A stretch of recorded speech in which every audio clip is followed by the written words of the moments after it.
तू तूने क्या समझा था? रास्ता बदलने से मसला हल हो जाएगा तेरा।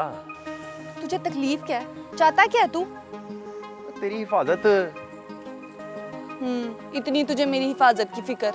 मुझे नहीं होगी तो और किसे होगी? और चाचा तो काम पे होता है ना। तुझे अब्बा ने कहा है मेरी हिफाजत करने को? हाँ, ये तो बाहर नहीं है तो पूछ ली उससे।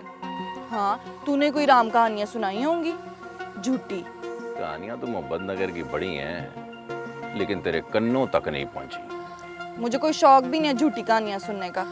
और चाचे से कहता था ना पढ़ा इसे, बिरादरी में अपने बराबर किसी को नहीं समझेगी। हाँ, तो शौर भी तो है ना बात करने का, और तुझ जैसे लौंठे का बात करने की तमीज भी नहीं है। चल बासु। ए, कहाँ? अकरम, हाथ छोड़ मेरा। हाथ छोड़, मैं तेरा मुंह तोड़ दूंगी। अब्बा को बताऊंगी जाके।